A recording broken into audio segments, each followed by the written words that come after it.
Hello and welcome to the second part of this Business World Fireside conversation.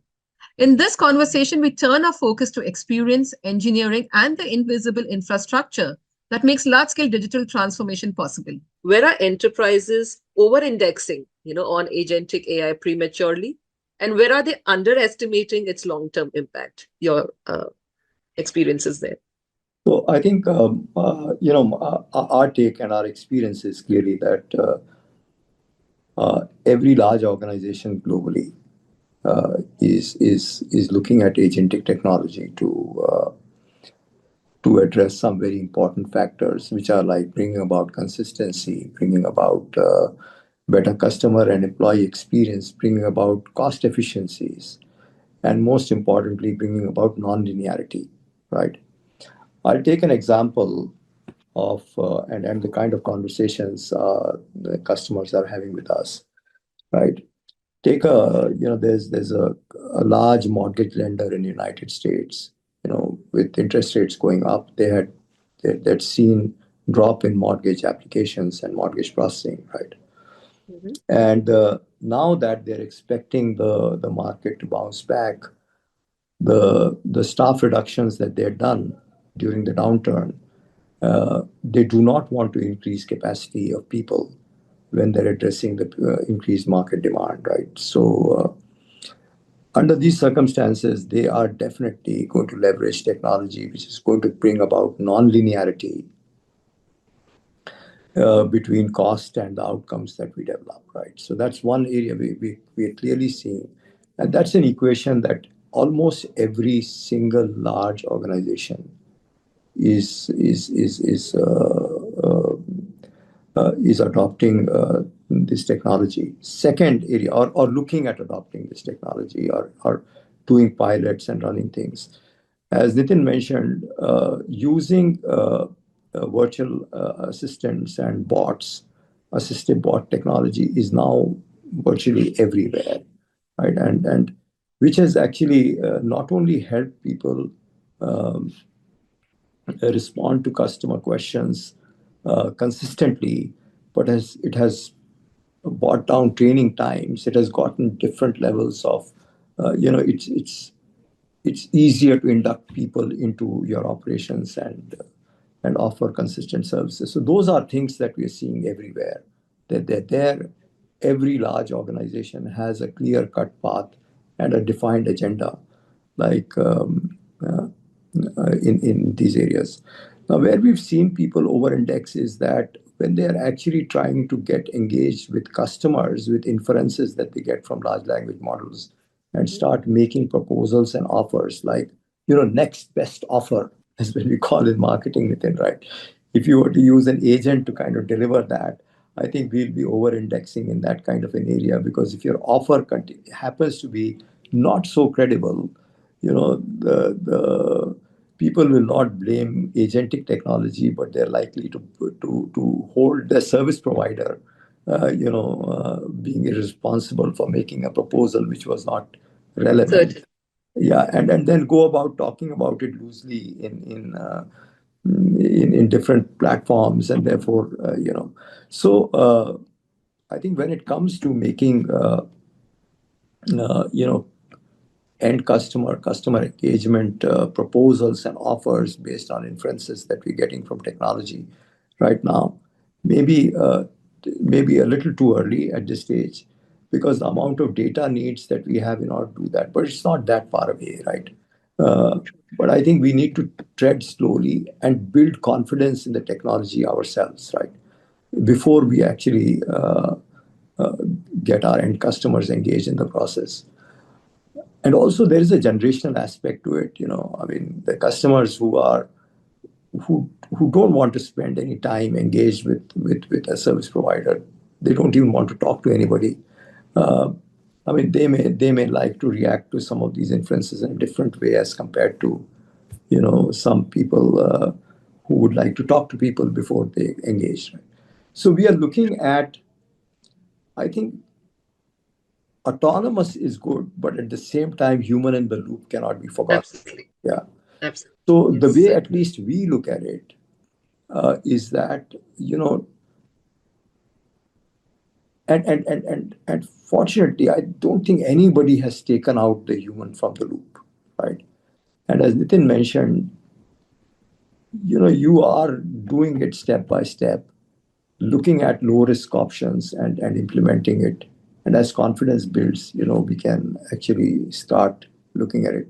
What is happening is something very interesting, and where customers are using it very well is in their relationships with their service providers. Like, large organizations have IT service providers, right? They are definitely using some of these automation techniques to negotiate very, very good contracts with the service providers and demanding that efficiency from them. So, like, so that part is going pretty well. Uh, Absolutely. Virtual assistants is going pretty well. But I think where customers need to be careful about leveraging it still is to expose it to their clients for making material decisions. You know. True. Yeah, as we rightly mentioned, autonomous, then, we talk about the other pillars, explainability, human in the loop, and of course, oversight. So I think that's where Yeah. we all are moving collectively. So, Rajiv, also to understand from a vendor standpoint, what principles should guide enterprises when choosing platforms they may live with for decades, particularly around data sovereignty, AI sovereignty, and long-term control, what would be your recommendation there? See, we are seeing, increasingly customers recognize the value of their own data. Like if you look at a large organization with 100, 200 million customers, Mhm.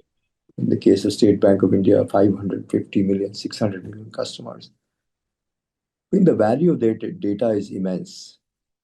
With that comes in big responsibility, and the governments are putting in fair amount of regulatory process all across the world. Like, if you look at large financial institutions, when they sign contracts with vendors, they are seeking audit rights now for almost everything in the supplier process to be audited. Supply chain of code security is becoming very, very relevant. Customers want to know how is your code built. Europeans have introduced a new regulation called DORA, which actually makes sure that companies are deploying technology extremely responsibly, right? So all these things are going on. Governments are taking on the responsibility of protecting the people on the land to make sure that their data is protected. One more thing that we realized is that people are not as wary about sharing data with the organizations they with or some other commercial organizations, but they're extremely wary about sharing data that can land in the hands of government of another country. Okay, so that is where the thing that is there. The Certainly. third thing that people are concerned about is that our clients are concerned about is that there are two kinds of things that are going on in the software industry which come with cloud consumption. Okay, one is that you sign subscription contracts with customers. You know, they're term-based contracts. True. Now, these things actually provide tremendous amount of leverage to the software provider. Hmm. And therefore, Nitin, you would find if you look at your budgeting, right, software happens to be the most inflationary component in your budget, right? And the reason is that software companies have managed to create a leverage on account of the fact that they can turn off the software on the term at the end of the term, and therefore open up a negotiation. Right. Second is, of course, the data related risk that data can sit anywhere and you don't know and how that they will use the data. Right. Large organizations are addressing these things, and they're looking at it. We and particularly financial organizations that have a responsibility to serve customers across the entire spectrum of the customer, right from, let's say, as Nitin was mentioning, from somebody who's working in a rural area to somebody who's a very sophisticated urban liver, right? When you have that responsibility, then in that case, some people can protect themselves, some you need to protect, right? So that is where we are seeing this sensitivity of software, this demand for sovereignty. And definitions of sovereignty can be many, but the most important thing that we're seeing is there are two aspects. One is customers want to have complete control of data. Second is they want to have complete control over the duration for which they can use their technology. So, the way we are looking at mitigating these two aspects is that we offer our software on premise for such organizations. So, it is on premise. And with technology evolving with AI factories, etc., organizations are able to create their data and nurture it, etc., and still get very valid inferences from the data that they have, and of course engage with some external data. So there's a demand coming back for on-premise software. Second thing that is coming up is perpetual licensing that is there with on-premise software, that you are licensed for software. You actually acquire it as an asset and you're licensed for it for good. And you have an option to pay or not to pay the maintenance charges, right? So we are beginning to see that. The third thing that we're seeing is that customers, as we've experienced with large organizations, cannot take a cookie cutter solution and implement it, be it even AI, right? They need certain modifications to the software so that it meets the requirement, fitness for purpose, as we call it. And, Palantir actually gave a very interesting model to the world, which we have been adopting, is this forward deployment engineering, particularly in the context of AI. It is very, very relevant that you actually deploy technology and then you deploy FDE to make sure that the customer gets a product which meets their requirement, but at the same time is maintainable over a long period of time. So these are techniques that we are using at HCL continuously. Some of it we've seen it um, being handy even in India with large financial institutions, where we've applied these techniques, wherein our focus is more on the end customer outcome, particularly in this area, as against uh, you know um, subscription contracting. So Absolutely. data Great. protection, all that, these factors become Yes. very important. Yeah. So Nitin, having gotten this perspective from Rajiv, of course you all are looking at building the digital public infrastructure, to cater to the larger audience that you have. So how, as an enterprise, from that perspective, as a user institution, how would you evaluate sovereignty alongside traditional criteria like functionality, scale, cost, and ecosystem maturity? Yes, of course, there have been regulations and legislations also to make sure that Certainly. data or IP is sovereign Hmm. for different considerations. And I'm not getting into that, but the True. way we have looked at it is that, and this is our analysis, not really of what we do, but why our whole model of DPI in India is remarkably different from others, and for that Hmm. reason alone, sovereignty is important for us. Our DPI model at population scale is not intended to, uh, you know, profit from anybody. Okay, Aadhaar, for example, or UPI for that matter, and this is a question which is most asked, when you meet people from outside India, that why is it that no other country has been able to implement something like this, especially UPI, not so much to do with Aadhaar, is because you have to forego your revenue considerations. You Correct. have to say that I am doing this not just at population scale, but for the population of my country, which also means that everybody should have the same access, the same rights, the same, whatever benefits that you can get. And it is not only meant for a certain set of people, which can happen and has happened in much of the developed world. Okay, there is concentration that happens, which effectively means that people who are wanting to consume that data in outside markets outside of India, they are having to pay a price. Okay, or let's say their own data is being used in a very, very commoditized manner to serve a different segment of customers. Now, we have not taken that approach in India. We have said that it is a public good. And if you are building something which is a public good and it is meant to be inclusive, and you don't want to profit from it, you just want to make sure that, at some reasonable levels, you are able to account for it, even though we may or may not, that's a different thing altogether. But we have to forego those considerations of a commercial enterprise. And from that reason alone, you need sovereign capabilities. So imagine if you are using data center, or let's say a payment rails for a payment system like UPI, which is hosted outside of India. Okay. Or let's say the technology is from outside of India and you are paying, like the way Rajiv was explaining, either you're paying a subscription license fee or, some kind of a thing. And suddenly you realize that the cost is going up because software is most inflationary in the IT spends. And suddenly you realize that, oh, it's become unaffordable for most of my people, which effectively means that your whole inclusion agenda is at risk, which also means that, people who had moved from informal to formal economy will go back to informal economy, which opens up another kind of, another set of areas of risk. So I think from our point of view in India, we look at sovereignty not just for the fact that yes, our data should be with us, it should not go anywhere. Yes, it is a consideration, but I think the underlying reasons are very simple, that our people should not ever be at a disadvantage just because their data has been or is available to another country.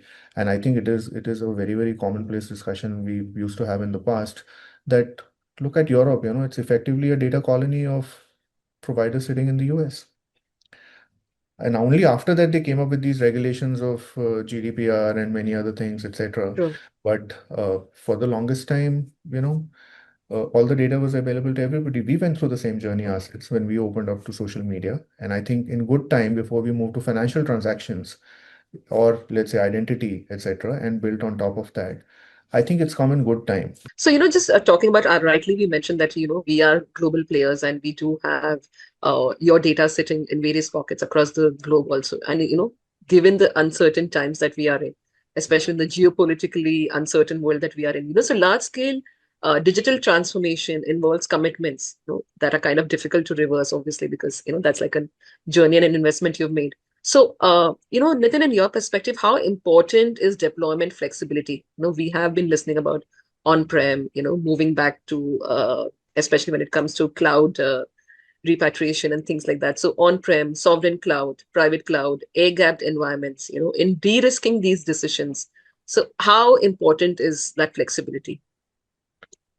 I think all of them are important and have been important at different points in time more than the other, but they all remain very important.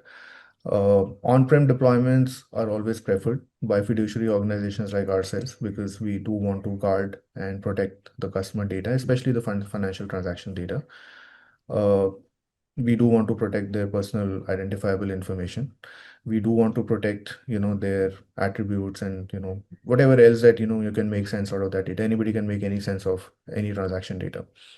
So to that extent, our first preference is always on-prem, even though, we are using the public cloud, and in SPI, we have heavily invested in our private cloud. So when we say on-prem, it doesn't mean data center. It mostly means our private cloud, which, give and take is is comparable to a public cloud. Okay, the public cloud is in the business of providing a cloud. We are not in the business of providing the cloud. So obviously they are always ahead of us in terms of what are the new things that can happen on a public cloud. But I think in SPI, we have probably one of the largest public cloud deployments in the country. Okay. Huge ones, and with a lot of redundancy as well, with a lot of capacity to switch over from, one side to the other, etc. And the only reason we've done that is that we want applications to be designed on a cloud native basis, but they should be available on our private cloud. So when we say on-prem, it is not the old data center model anymore. It is really the private cloud. So then the choice is reasonably simple. Are you deciding between a private cloud or a public cloud? There are certain things which are probably best run on a public cloud where you don't require too much of PII and other things, you don't mind sharing, and there is a sovereign there are quite a few sovereign public clouds which are hosted in India. So that issue is also, the data localization issue is at least taken care of. So those low risk kind of applications, I think we've also moved a few of those to the public cloud. But usually this thing comes up, that when are you moving your core banking to the public cloud, which really is a very, very theoretical discussion, because do you even have a reason to do that, first of all? And why would you want to do that? And if you can run it out of your private cloud and it is working well for you, you're equally invested in that, and it is modern, cutting edge, etc., there is really no need. So, and you will see that most large organizations have their own private cloud now. True. And it's the hybrid environment we all are thriving in, and Right. I think the core banking itself is going through so much of an evolution lately, so I think that's another aspect Yeah. to it. So Raji, understanding globally, of course, you being the global lens for us, how are you seeing geopolitical uncertainty, vendor concentration and foreign influence concerns reshape enterprise buying decisions? You know, it is see, the geopolitical uncertainty or changes in geopolitical positions are are now an accepted norm, right? I mean that there are changes that will occur and people need to. So I'll give you an instance of a very practical thing that there's a French bank which actually also serves a whole range of clients like any large financial institutions with a long history, right? They've been there for, right from the 19th century, right? They made us sign a contract on their private cloud deployment, as was referring to, with a commitment that we will be supporting that private cloud deployment option for 15 years. Now, this organization wants to retain that option. They may not excise it for 15 years, but that is an option that they asked for, right? So increasingly, we are seeing that large financial institutions are being cautious about that. There's several financial organizations that have reached out to us, and we serve a platform which is a collaboration platform, which is alternate to Microsoft, right? And we've had 3, 4 large financial institutions reach out to me, and they said that, look, as a part of risk management, we need to look for alternatives. So what are you doing with that technology? You know, and what are you doing? So just tomorrow, I'm meeting a large financial institution in Mumbai, wherein we are having a conversation about how do we offer them that capability to kind of de-risk their operation, right? And what is the level of innovation that we're doing there? And we've had an Austrian bank reach out to me and talk to me about that. So organizations are looking at uh, you know this aspect of risk associated with the regulatory environments that are coming into force for even before this changes in geopolitics, and now people are beginning to now think about it in a more accelerated manner. Are we seeing a big change in decision making patterns? So far, not so much, right? But conversations are all over the place, and there are some contracts like the one that I mentioned to you. This is for our Martech platform, where this bank deals with customer data, and for particularly when you are doing segmentation, you go into deep customer data. They would like that protection to be there for a long period of time, right? So we're beginning to see some of that, and uh, and conversations, as I said, have started in that direction with several large organizations. So we have been talking about data, and of course, Nitin, if I could ask you, at population scale, what does true data readiness mean to you today? Is it like the unified customer view, data quality discipline? We also spoke about data being in silos still. It's getting consolidated in a very rapid way now. But access controls, lineage, real-time availability. So where do you see the sharpest gaps still exist? And what is true data readiness for you? I don't think it's a technical problem anymore. Most of the data, like Okay. I was saying, has got consolidated into single system of records for most banks, including us. Mm-hmm. Uh, Availability of data on a near real-time basis is also not an issue. The ability to use that data, especially for risk management on a real-time basis, is all Mm-hmm. established. It's all, working as we, as of now. I think the one problem that has to be solved is that the people who understand data is still a limited set of people who are the data scientists, right? Because they are the ones who build models, they are the ones who work on AI, they are the ones who make sense of that data. In most of the business operating models, and that's why I've been talking mostly about the operating model transformation than anything else. The ability to appreciate and look at data in a way that, you know, when it is telling you something, when it is showing you a pattern, when it is giving you insights, when it is alerting you, when it is giving you some signals, when it is kind of predicting with some reasonable accuracy, what can happen in future, whether it's a customer outcome or an internal process. The ability to appreciate and use that data is, I think, is probably halfway through in actually getting operationalized in the operating models. And once that is solved, where everybody knows what they can do, of course, you layer that with, the data access controls and all of that, that who can look at what data. But even if you're looking at a certain data, I would imagine the requirement for people to keep generating, multitudes of reports all the time, just for the simple reason that you want to look at it this way and you want to look at it that way. I think all of that data will be available on demand, insights will be available on demand. It's just that in the mental model and the operating model, people have to be able to appreciate that and make use of that, which effectively means that decisioning, which largely, even at an executive level, at the CXO level, at the CEO level, today, which relies on data, also relies on many other things, or let's say even consensus building, will get a lot more, objective. Today, many things in large companies, the decision making itself can be the biggest stumbling block. I'm not talking about any one specific bank or any specific company, but generally decision making. And I'm sure Rajiv sees this all the time when he deals with his clients, that it is a known problem. There is a solution which is sitting in front of you. You know that you want it, but the process of taking the decision can take long. But if everyone knows that this is the data that you're looking at, this is how you have to make sense of it, this is how you come together in a collaborative manner and take a decision, I think many of those workflows will get streamlined, and we don't have to go down the path of agentic AI for things like these. That some AI agent, my AI agent, will talk to your AI agent, and they will decide what we want to do. Great.